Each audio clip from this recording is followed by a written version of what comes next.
Olá, pessoal! Sejam muito bem-vindos para mais uma aula de Biologia. Meu nome é Joverlaine e hoje estamos aqui para falar sobre o tema Sistema Sensorial, parte 2, tá? Lembrando que a gente viu o sistema sensorial lá na aula passada, onde falamos o quê? O que seria, né, o sistema sensorial? Pessoal, o sistema sensorial, ele é um conjunto de órgãos, né, que são responsáveis por captar as sensações, né, do nosso corpo e transmitir também as sensações do ambiente externo para o interno, né, para mandar lá para o sistema nervoso central. Através de quem? Através dos receptores sensoriais, tá certo? Vimos também, pessoal, aqui, ó, na aula passada, sobre a visão e o olfato, certo? Vimos que a visão, quem são responsáveis pela visão? São os olhos, né? E aí, para perceber os sentidos, né, do que a gente vê através da recepção de estímulos luminosos, certo? Vimos também que na visão, pessoal, são encontrados na retina, né, os cones e os bastonetes, tá? Que faz aí a interpretação de cores e luminosidade, tá? Vimos também sobre o olfato, que é o nariz que é responsável por esse sentido, né? Através da recepção dos estímulos olfativos, né? Através disso podemos perceber e distinguir os odores. Nessa aula, pessoal, como vocês podem ver na imagem, a gente vai ver sobre a audição, o paladar e o tato, tá? Então vamos lá. Na audição, a gente sabe que a audição é um dos sentidos, um dos 5 sentidos, né? Importante, porque é ele que vai perceber, captar os sons e mandar lá para o sistema nervoso central para que ele interprete e a gente reconheça que som que a gente está escutando. Mas como é que funciona, né? Até onde o andamento que vai chegar esse som? Aqui, pessoal, é a anatomia da nossa orelha, né? Do nosso ouvido. Ela é dividida em 3 partes, como vocês podem ver aí. Temos a orelha externa, a orelha média e a orelha interna, tá?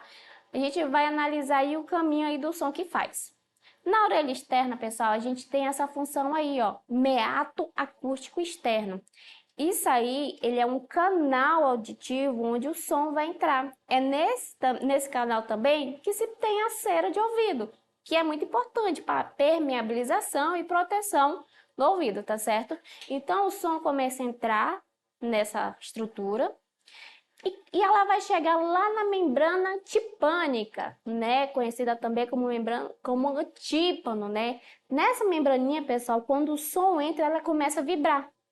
Quando ela vibra, ela ativa os 3 ossinhos do ouvido, que são os 3 menores ossos do corpo humano, que é a bigorna, o estribo e o martelo, tá? Então, esses 3 ossinhos aí, ele faz parte na vibração do som e mandam lá para esse outra estrutura, a cóclea, que parece um caracolzinho enrolado aí, tá? Então, essa é a cóclea, que ele é enrolado e é cheio de líquido dentro dele, que ele é responsável pela audição e manda essa informação para o sistema nervoso central. É ele que faz essa conversão de ondas sonoras em ondas químicas, tá certo? Para mandar aí para o nosso sistema, tá?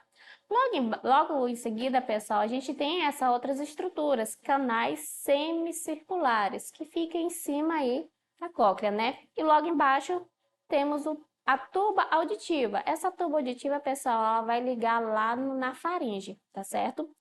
E os ouvidos, pessoal, eles são os órgãos responsáveis pela audição e pelo equilíbrio, tá certo? No interior do ouvido existem células mecanorreceptores e estas células, elas captam estímulos mecânicos traduzidos em impulsos nervosos, tá? Então, essa aí é a anatomia do nosso ouvido. Uma coisa interessante, pessoal, perceba aqui o seguinte. Se tiver alguma alterações na orelha externa e na orelha média, né, que não são considerados aí graves, mas se tiver alguma alteração dificultando o ouvido, tem como corrigir cirurgicamente. Mas a partir do momento que afeta a orelha interna, há casos mais sérios que não tem reversão, tá? É irreversível. Então, essa aí é a anatomia da nossa audição. Então, em resumo, como é que percorre o som, né? O som entra, né, pela orelha, pelo canal auditivo e chega até o tímpano, fazendo o quê? Ele vibrar. Quando o tímpano aciona os ossinhos do ouvido, né? Lembra lá dos 3 ossinhos? Que se move e pressiona a cóclea. Com a força da pressão, a cóclea se mexe e o líquido dentro dela também. Essa movimentação ativa pequenas células ciliadas em seu interior. Com isso, pessoal, ao receber este estímulo, os cílios eles mandam informação do som para o cérebro, né? Então, todo esse processo, pessoal, dura milésimos de segundos, tá? Então, em resumo, é esse caminho que o som faz para ser interpretado, tá certo? O nosso próximo sentido é o paladar, que é a língua, que é o órgão principal desse sentido, pois possui em sua superfície a maior parte das papilas gustativas ou papilas linguais, que são pequenas elevações repletas de células sensoriais, cujas terminações nervosas eles recebem os sabores, né, dos alimentos e os comunica ao cérebro, desencadeando assim impulsos nervosos que têm como resultado as sensações gustatórias. Como a gente viu, pessoal, o paladar é responsável por identificar os sabores. E no caso, temos 5 sabores. Temos o doce, salgado, azedo, amargo e o quinto sabor, que foi, né, recentemente, é conhecido como umami, tá? Ele é mais relacionado para identificar gosto de temperos que tem o glutamato monossódico, tá? Então, esse aí é o quinto sabor. E a língua, pessoal, ela tem papilas gustativas, né? E são classificadas aí. Temos as papilas circunvaladas, né? Temos as papilas foliadas e as papilas fungiformes. Então, essas aí são as papilas. Olha só que interessante, pessoal. Antigamente, eles acreditavam que as papilas eram desse jeito. As concentrações de sabores eram em cantos específicos, onde o doce era sentido apenas na ponta da língua, o salgado aí nas laterais, né, o azedo também e o amargo.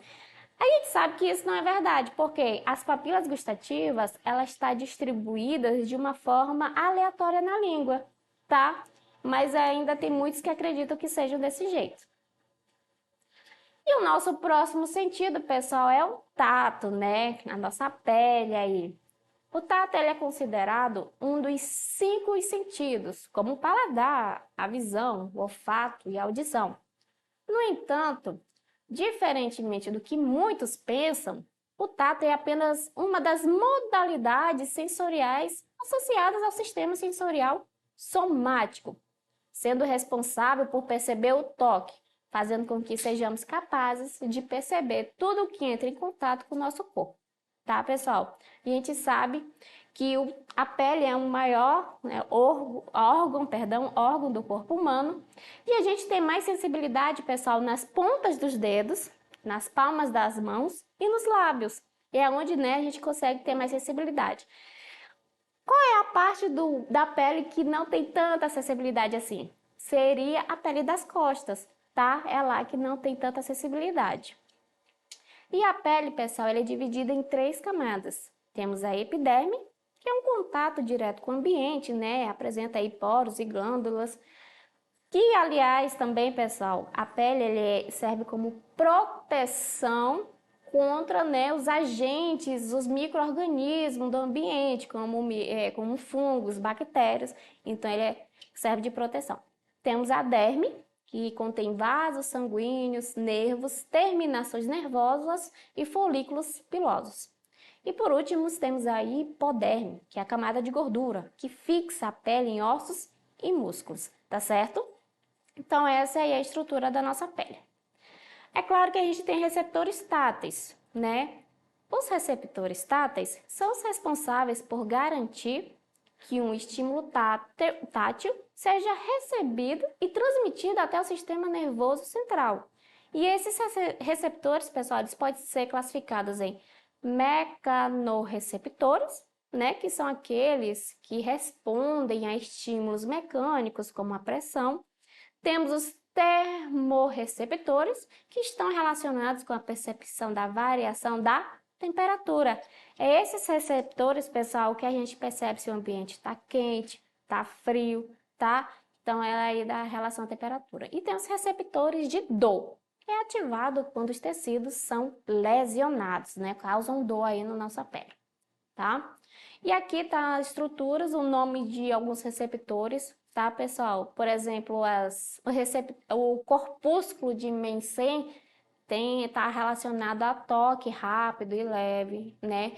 Corpúsculo de Krause, que é relacionado ao frio. Temos até terminações de Ruffini, né? Que é relacionado a calor. Então, esses aí são alguns nomes de alguns receptores que recebem essas sensações, tá certo? E aqui, pessoal, temos um mapa mental de todos os sentidos que a gente viu. Aqui para você tirar um print, anotar, ficar bem legal o estudo de vocês. A gente sabe aqui que o sistema sensorial integra quem? O sistema nervoso. E os órgãos, né, que têm receptores sensoriais, qual seria a função? Captar estímulo, tanto do ambiente como do próprio corpo, né? E mandar essas sensações para o nosso sistema nervoso central, tá? E lembrando que o sistema sensorial tem a visão, que a gente falou na aula passada, que pega essas informações, joga para a retina, onde tem quem? Os bastonetes e os cones, né? Que são os receptores que são responsáveis por por captar essa luminosidade, é conhecida como fotorreceptores, tá certo? Temos também o tato, que a gente acabou de falar, que é a pele, né, que é a recepção de estímulos táteis, tá certo? E nesse tato temos conhecidos os corpúsculos nervosos, né, que identifica aí a temperatura, toque, pressão e dor, tá certo? A gente falou também do paladar, que é conhecido também como gustação, tá? Que é a recepção de estímulos gustativos através das papilas, né, gustatórias. É as papilas que identificam os 5 sabores, né, o azedo, o amargo, o doce, o salgado e o nome, tá? O mame, perdão. E temos a audição, que capta quem? As ondas sonoras, manda lá para as células, né, ciliadas do nosso ouvido, para mandar depois para o nosso sistema nervoso central, tá certo? Então, esses aí são os 5 sentidos. Agora, vamos praticar? Vamos colocar? Isso é uma questão do Enem, tá? Lá de 2013, do Exame Nacional do Ensino Médio. O sistema somatossensorial nos informa o que ocorre tanto na superfície do corpo como em seu interior e processa muitas classes de diferentes estímulos, como pressão, temperatura, toque, posição. Em uma experiência, né, após vendar os olhos do indivíduo, foram feitos toques com as 2 pontas de um compasso em diversas partes do corpo e em diferentes distâncias, visando a identificação das regiões e distâncias onde eram sentidos 1 ou 2 toques. Os locais do corpo, a quantidade de toque que foram sentidos e a distância entre as 2 pontas de compassos estão apresentados nessa tabela aí. Então, vamos analisar a tabela, pessoal. Nessa tabela temos os locais, que tem as costas, panturrilha, antebraço, polegar, o indicador.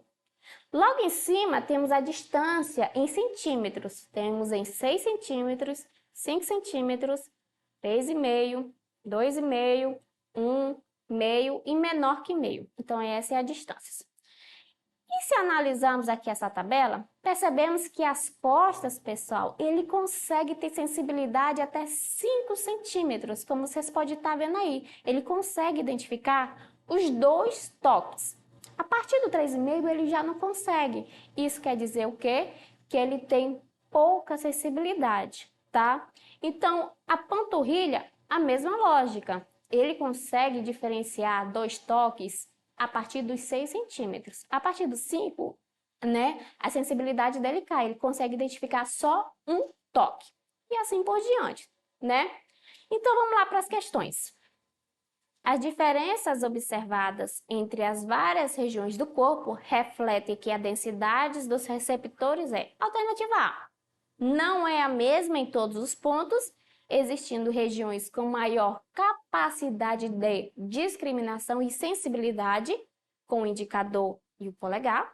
Alternativa B, apresenta pequena diferenciação entre os diversos pontos, existindo regiões com menor capacidade de discriminação e sensibilidade, como o indicador e a panturrilha. Alternativa C, apresenta pequena diferenciação entre os diversos pontos, diferenciando-se em regiões com maior capacidade de discriminação e sensibilidade, como as costas e o antebraço. Alternativa D, não é a mesma em todos os pontos, existindo regiões com maior capacidade de discriminação e sensibilidade, como a panturrilha e as costas. Ou alternativa E, se equivale, existindo pontos que manifestam uma maior sensibilidade e discriminação, como as costas e o antebraço. E aí, qual seria a alternativa correta?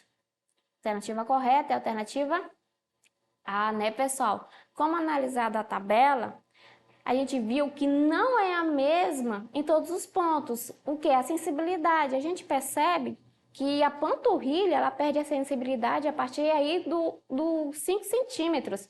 Já o polegar indicador, ele tem o que é maior sensibilidade, ele consegue identificar aí os 2 toques de compasso que foi feito nele, tá? Então, a alternativa certa seria A, não é a mesma em todos os pontos, existindo regiões com maior capacidade de discriminação e sensibilidade, como o indicador e o polegar, né? Não poderia ser nem a B, porque ele não apresenta pequena diferenciação, já está errado aí, porque ele tem diferenciação sim, então a gente já descartaria essa.